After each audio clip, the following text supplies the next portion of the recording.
वक्फ में संशोधन कर दिया है, ऐसा संशोधन जो बुनियादी तौर पर जड़ से ही इल्लीगल है, वाइड है। इसलिए हमारा सुप्रीम कोर्ट से बिल्कुल अलग होके इंडिपेंडेंट मेरी लड़ाई सेंट्रल गवर्नमेंट से है। स्टेट में भी एक बड़ा विरोध सभा आने वाले 22 जून को शाम के 5 बजे बरियातू पहाड़ी मैदान में होने जा रहा है। All India Muslim Personal Law Board के प्लेटफॉर्म से होना है।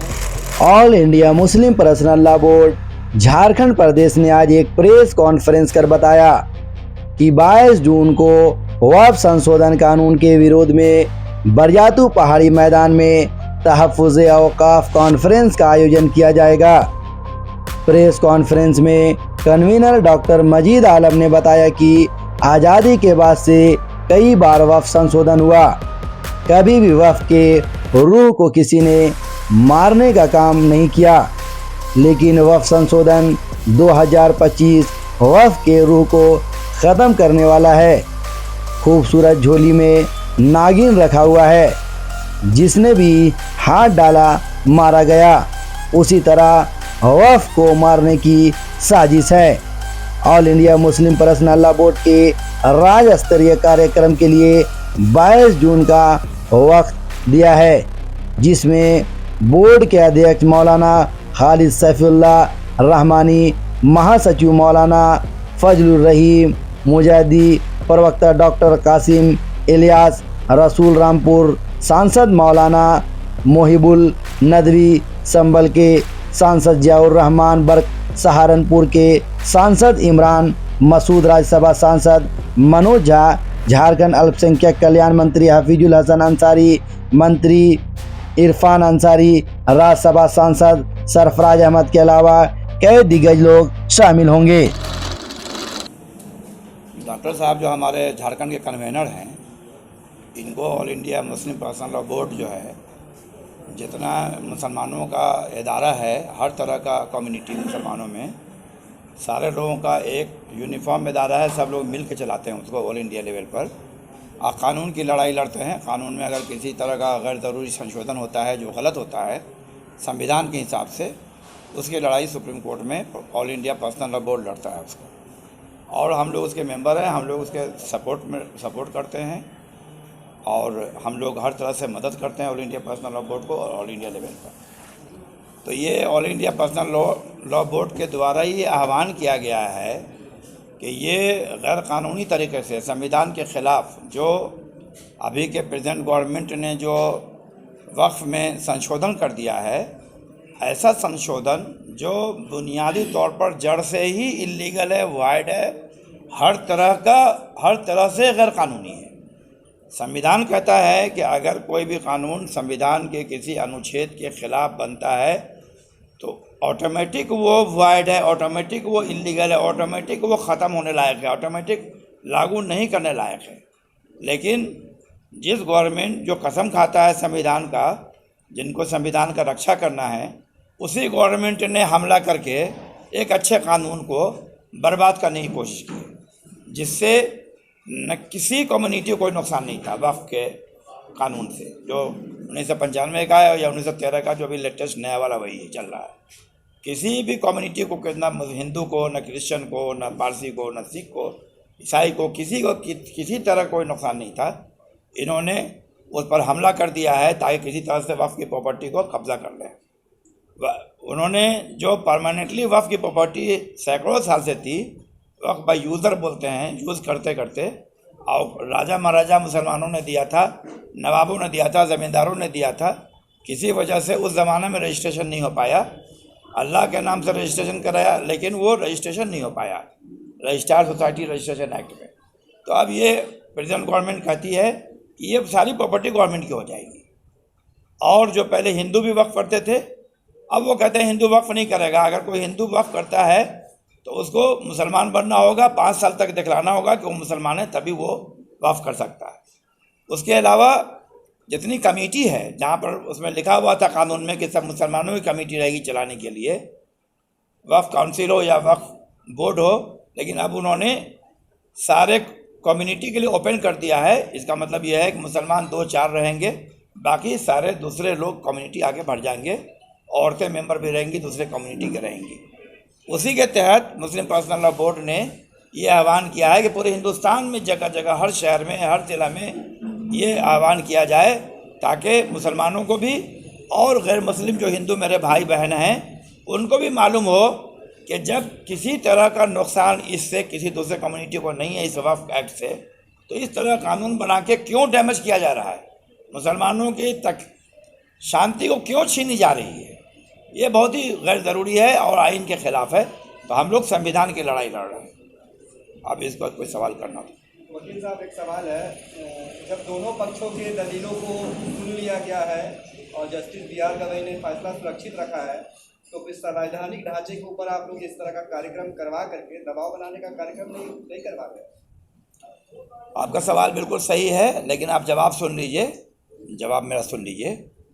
आपको शायद ये मालूम होगा कि वक्फ मुस्लिम पर्सनल लॉ बोर्ड जो है उसका फ़ैसला पहले दिन से था कि जब तक सेंट्रल गवर्नमेंट इसको ख़त्म नहीं करती है, जब तक मेरा दिन रात लगातार हर स्टेट में हर शहर में ये आह्वान मेरा चलता रहेगा।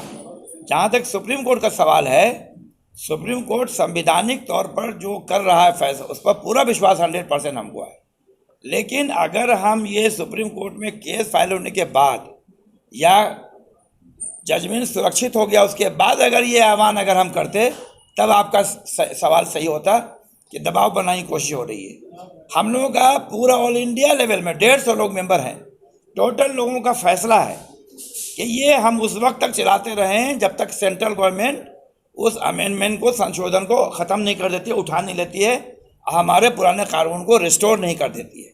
इसलिए हमारा सुप्रीम कोर्ट से बिल्कुल अलग होके इंडिपेंडेंट मेरी लड़ाई सेंट्रल गवर्नमेंट से है, ताकि सेंट्रल गवर्नमेंट को के ख़िलाफ़ हम हिंदू मुसलमान मर्द औरत सब लोग बता दें कि ये सिर्फ तफर्रका कराती है, बंटवारा कराती है, लोगों में दिल को तोड़ती है, दूरी बनाती है।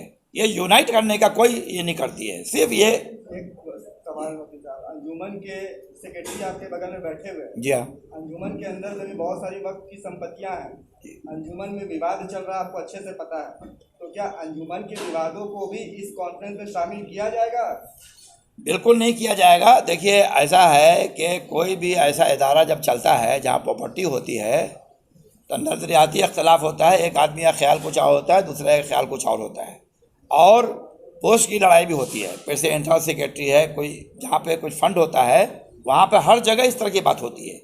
लेकिन इसके फैसला करने के लिए ट्रिब्यूनल बना हुआ है, वक्फ बोर्ड बना हुआ है। कभी कोई दिक्कत होती है वहाँ से फैसला होता है या हो जाता है, कोई दिक्कत ऐसे नहीं होती है। लेकिन ये वक्फ एक्ट को खोदने का, जड़ से खोद के काट के ख़त्म करने का काम जो सेंट्रल गवर्नमेंट ने किया है, ये बिल्कुल डिफरेंट है। हम उस लड़ाई पर हैं, हम दूसरे किसी इंडिविजुअल लड़ाई, बुनियादी जो पब्लिक में आपस में हो रहा है, वो छोटी छोटी चीज़ों को पंचायत करने के लिए हमारा ये मुस्लिम पर्सनल लॉ बोर्ड नहीं है, जिसके हम एक सरगर्म को कोई प्रॉब्लम नहीं हुआ। क्या मालूम, ये जो वक्त का कानून पास हुआ है, इसको हम कहेंगे एक झोली में, खूबसूरत झोली में नागिन रखा हुआ है, समझे ना, जहर रखा हुआ है, जो हमारे कम्युनिटी का ही नहीं बल्कि सेकुलर लोग जो भी हैं, चाहे वो किसी कौम के हैं, किसी ज़ात के हैं, माइनॉरिटी के और लोग भी हैं, ये सब लोग इसको बहुत इस निगाह से देख रहे हैं कि ये कितना ख़राब कानून है। इस कानून के तहत पूरा हिंदुस्तान में एजिटेशन हो रहा है। ये कानून के ख़िलाफ़ ये लोग जो पास कर दिया वो चला गया है हाई कोर्ट में भी। हम लोगों ने रिप्रेजेंटेशन दिया है, सुप्रीम कोर्ट में रिप्रेजेंटेशन हुआ है, और सुप्रीम कोर्ट इसको सुनने के बाद इसको अभी रख लिया है कि हम बाद में फैसला देंगे। लेकिन हम लोगों का एजिटेशन बहुत एक्टिव है। 22 जून को हम लोग पूरे झारखंड के लोगों को मोबिलाइज कर रहे हैं, औरतों को, मर्दों को। ये हर घर में ये पैगाम जा रहा है कि वक्फ अगर ये कानून लागू हुआ तो हम लोगों के कब्रिस्तान को छीन लिया जाएगा, हम लोगों को मदारिस को छीन लिया जाएगा, हम लोगों के जो भी और मसाजिद हैं या और सब चीज़ें हैं, इस सब को सब पर बहुत बुरी तरह इसका असर पड़ने जा रहा है। इसलिए यहाँ के जितने लोग हैं, जो भी सेकुलर माइंडेड आदमी हैं, चाहे वो हिंदू हो, चाहे वो सिख हो, चाहे वो और कम्युनिटी के हों, सब हम लोगों के साथ हैं। और हम लोग इसका बहुत बड़ा गैदरिंग एक 22 तारीख को यहाँ पहाड़ी के पास बरियातू में करने जा रहे हैं। हम सोचते हैं कि इसमें जितना मैक्सिमम हो सके 10 से 20 हज़ार तक के लोगों को आने की उम्मीद है। और हम सोचते हैं कि झारखंड का रिप्रेजेंटेशन बहुत अच्छा रहेगा। आपसे मुखातिब थे, उन्होंने बताया कि all India Muslim Personal Law board की ओर से जो वक्फ एक्ट 25 संशोधन हुआ है उसको लेकर पूरे भारतवर्ष में विरोध प्रदर्शन हो रहा है और झारखंड स्टेट में भी एक बड़ा विरोध सभा आने वाले 22 जून को शाम के 5 बजे बरियातू पहाड़ी मैदान में होने जा रहा है, जिसका आयोजन all India Muslim Personal Law Board के प्लेटफॉर्म से होना है। ये ऑर्गेनाइजिंग कमेटी आपके माध्यम से झारखंड राज्य के तमाम न सिर्फ अल्पसंख्यकों को बल्कि हमारे जो ट्राइबल, हमारे जो दूसरे धर्म के लोग हैं, हम उनको भी इनवाइट करेंगे कि आप आए और हमारे वक्ताओं को सुने कि वक्फ एक्ट में क्या संशोधन हुआ है, क्यों मुस्लिम समुदाय में इतना रोष है, उसके क्या नुकसानात है। बोर्ड के हमारे अध्यक्ष श्री खालिद सैफुल्लाह रहमानी साहब तशरीफ़ ला रहे हैं, हज़रत मौलाना फजलुर रहीम साहब बोर्ड के महासचिव वो तशरीफ़ ला रहे हैं, कासिम इलियास असूल साहब जो बोर्ड के प्रवक्ता है और संयोजक है ऑल इंडिया तहफ़्फ़ुज़ औक़ाफ़ कॉन्फ्रेंस के, वो तशरीफ़ ला रहे हैं। साथ ही JPC के 3 मेंबर ऑफ़ पार्लियामेंट जिसमें मौलाना मुहिबुल्लाह नदवी साहब जो रामपुर से MP है, संजय सिंह आम आदमी पार्टी से सांसद है, मनोज झा जी राज्यसभा सांसद है, ज़ियाउर रहमान बर्क साहब जो संभल से MP है। उसके अलावा झारखंड राज्य के अल्पसंख्यक कल्याण मंत्री, स्वास्थ्य मंत्री, राज्यसभा सांसद, लोकसभा सांसद, साथ ही स्टेट वक्फ बोर्ड के चेयरमैन और डिफरेंट माइनॉरिटी और ट्राइबल कम्युनिटी के रिप्रेजेंटेटिव मंच पर होंगे। और उस मंच के द्वारा अभी क्योंकि मामला विचाराधीन है सुप्रीम कोर्ट में, हम अवगत कराना चाहते हैं माननीय सुप्रीम कोर्ट को भी और साथ ही साथ भारत सरकार को भी कि इस कानून को दोबारा पुनर्विचार करें, कैबिनेट में लाकर इन तमाम क्लॉजेस को जो 44 अमेंडमेंट्स किए गए हैं उसको कम्प्लीटली रद्द करें, क्योंकि इसका मकसद इससे कोई विकास नहीं होने वाला है। इससे तमाम वफ़ की जो जायदाद है वो बर्बाद होंगी। एक सुर में तमाम लोग बोर्ड के प्लेटफॉर्म से इस पर लड़ाई लड़ रहे हैं, कानूनी तौर पर भी, और हम आवाम के बीच में भी जा रहे हैं, बोर्ड के प्लेटफॉर्म से लोगों को अवगत करा रहे हैं, बेदार कर रहे हैं कि इसके क्या नुकसानात हैं।